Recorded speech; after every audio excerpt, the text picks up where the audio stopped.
Mesdames et messieurs, bienvenue sur cette édition spéciale. Abonnez-vous pour suivre l'essentiel de l'Actu 360. Le sujet du jour est grave et va vous surprendre.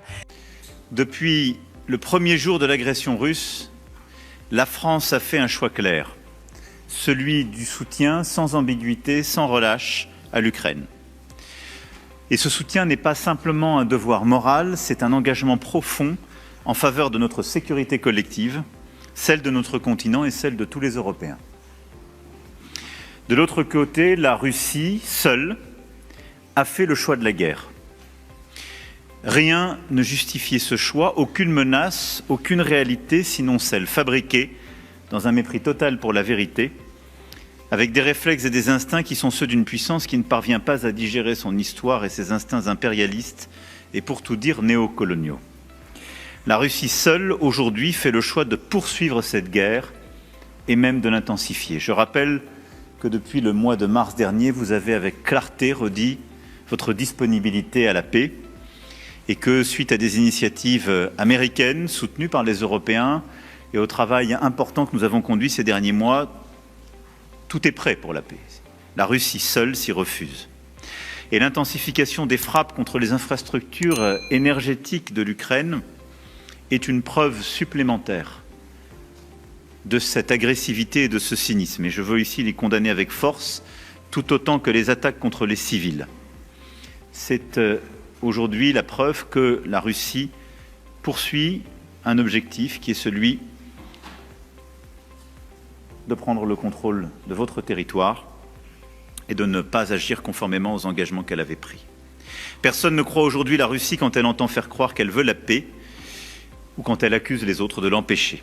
Alors face à cette obstination, à cette intransigeance, à ces attaques inacceptables contre les civils et les infrastructures énergétiques et critiques, face à ce qui est devenu aussi une forme d'addiction de la Russie pour la guerre, nous demeurons, nous, déterminés et entêtés pour la paix.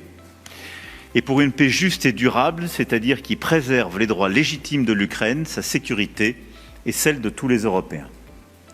Nous ne négligerons rien pour y parvenir, avec tous nos partenaires européens et avec tous les membres de la coalition des volontaires que nous avons, je le rappelle, lancée en février dernier, ici, à Paris, avec aussi les États-Unis et tous les pays de bonne volonté qui croient dans les valeurs de la Charte des Nations Unies et prennent au sérieux leurs responsabilités pour maintenir la paix.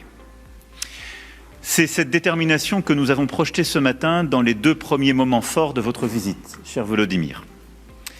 D'abord, sur la base aérienne 107 de Villacoublay, nous avons signé ensemble une déclaration d'intention sur l'acquisition par l'Ukraine d'équipements de défense. Cette déclaration, nous l'avons bâtie sur l'intensification de notre coopération en matière de défense, dans le contexte de la guerre d'agression de la Russie, et sur notre engagement dès le premier jour aux côtés de l'Ukraine pour l'aider à se défendre, à renforcer son armée, ses capacités, dans le cadre des différentes coalitions dont nous avons pris la tête, ou auxquels nous avons activement contribué.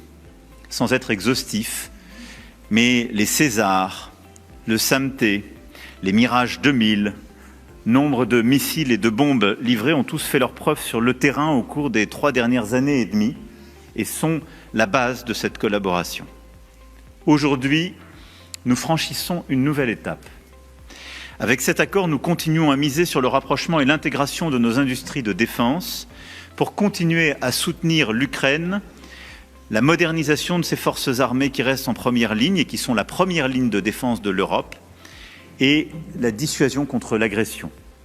Et nous le faisons dans la durée, actant également que la capacité à régénérer l'armée ukrainienne est un élément décisif de notre sécurité à tous. Cet accord prévoit ainsi un renforcement de la coopération bilatérale immédiat et sur les 10 prochaines années, avec l'acquisition de capacités décisives à très court terme, drones, intercepteurs de drones, bombes guidées et des engagements de production d'ici à la fin de l'année et sur les 3 années qui viennent. Ce sont les livraisons immédiates et nous donnons de la visibilité aux armées ukrainiennes sur ces capacités qui ont déjà commencé. Ensuite, avec l'acquisition de nouveaux systèmes de défense antiaérienne, SAMT de nouvelle génération. Ils sont en cours de développement. Dès 2026, une étape décisive sera passée et l'accord est donné de pouvoir les déployer ainsi sur le sol ukrainien. Ils viendront compléter des capacités que vous connaissez déjà, mais avec des performances nouvelles. Et puis l'acquisition jusqu'à 100 Rafales, donc nos chasseurs de dernière génération, avec leur armement complet. C'est là une nouvelle génération qui s'ouvre après la livraison des Mirage 2000, qui avait été actée il y a plusieurs mois, et la formation des pilotes. Et donc nous allons déployer cet engagement justement d'acquisition de 100 chasseurs Rafale, avec les programmes de formation qui doivent les accompagner, et les programmes évidemment de production. Nous prévoyons pour tout cela un renforcement de notre coopération bilatérale, actant de la complémentarité de nos industriels et donc dans beaucoup de ces capacités aussi des coproductions avec le développement de projets communs sur le sol ukrainien, en particulier en matière de drones et d'intercepteurs de drones. Et nous aurons tout à l'heure une discussion dédiée sur ce sujet qui est un des éléments déterminants de la résistance actuelle de l'Ukraine et déterminant pour les succès à venir.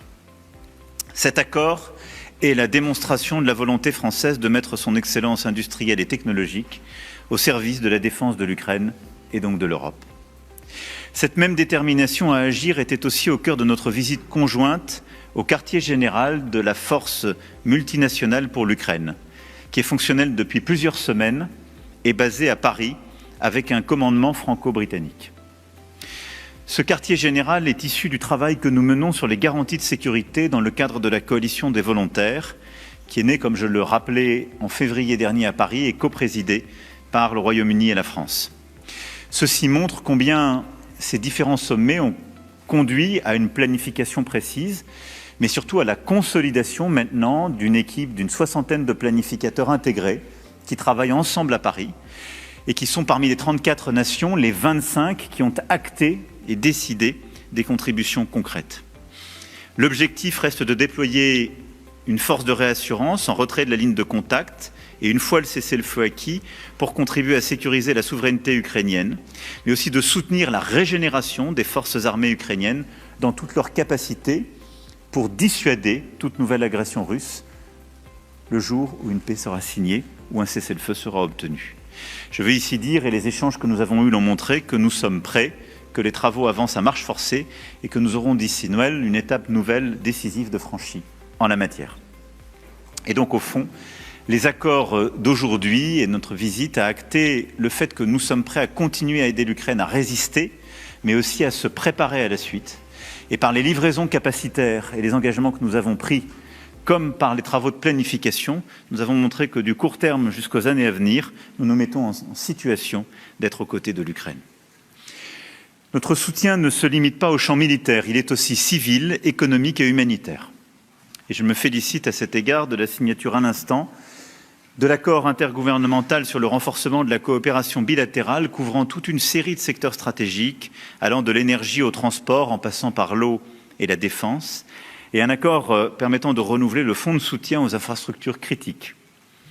Je me félicite également de la signature entre Alstom et la Société des chemins de fer ukrainiens OUZ d'un contrat de 475 millions d'euros pour la fourniture de 55 locomotives à l'Ukraine, avec un financement de la BIRD et de la Banque mondiale. Ces locomotives, qui seront fabriquées dans le territoire de Belfort, sont une autre manifestation concrète de notre partenariat économique et stratégique dans la durée, en soutien à un acteur clé justement de la résistance ukrainienne.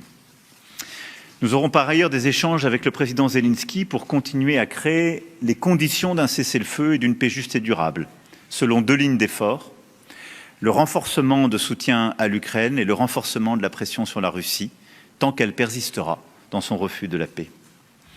Au niveau européen, nous continuons notre travail pour répondre aux besoins financiers urgents de l'Ukraine pour les 2 prochaines années, comme s'y est engagé le Conseil européen le 23 octobre. Les discussions se poursuivent sur un prêt dit de réparation. Il y a un chemin dans le respect du droit international et nous continuons à travailler pour garantir un partage des risques avec nos partenaires internationaux, notamment au sein du G7. Nous travaillons aussi aux conditions de notre soutien, s'agissant notamment de l'utilisation qui sera faite des fonds, qui doivent permettre de soutenir les efforts militaires et de défense de l'Ukraine, en renforçant l'intégration des bases industrielles et de défense européennes et ukrainiennes, avec des critères clairs de préférence européenne. Le soutien aux dépenses budgétaires ukrainiennes devra aussi être assorti de conditionnalités robustes. Au-delà, l'Union européenne devra continuer d'apporter à l'Ukraine un soutien financier prévisible et stable à long terme. Nous y parviendrons, y compris s'il le faut en explorant les voies nouvelles, comme nous avons su le faire dans d'autres cas quand la situation l'exigeait. Je pense en particulier à l'endettement commun dans le contexte de la pandémie. Ce sera à la fois un signal fort en soutien à l'Ukraine et en direction de la Russie, qui ne doit pas croire qu'elle peut miser sur la fatigue des Européens. Nous sommes aussi déterminés à continuer de renforcer nos sanctions contre la Russie, en lien avec les États-Unis, afin d'affaiblir sa capacité à poursuivre son effort de guerre. Cela vaut aussi pour la flotte fantôme, contre laquelle, vous le savez, nous restons mobilisés, avec le souci de continuer à mieux nous coordonner pour entraver son fonctionnement. Je voudrais conclure en soulignant une nouvelle fois que l'Ukraine appartient à la famille européenne, non seulement par sa géographie, mais par ses valeurs, son histoire et son courage. Le chemin vers l'Union européenne sera exigeant, il supposera des efforts et des réformes profondes, notamment en matière d'état de droit, de transparence, de gouvernance, de lutte contre la corruption. J'ai confiance dans la détermination du peuple ukrainien à les mener à bien et j'ai confiance dans le président Zelensky pour le faire. La France accompagnera ce processus avec constance, exigence, confiance et franchise, parce qu'une Ukraine forte, démocratique et intégrée à l'Union rendra l'Europe plus forte elle aussi. Monsieur le Président, cher Volodymyr, je veux ici vous redire, à travers vous aussi au peuple ukrainien, que la France reste à vos côtés.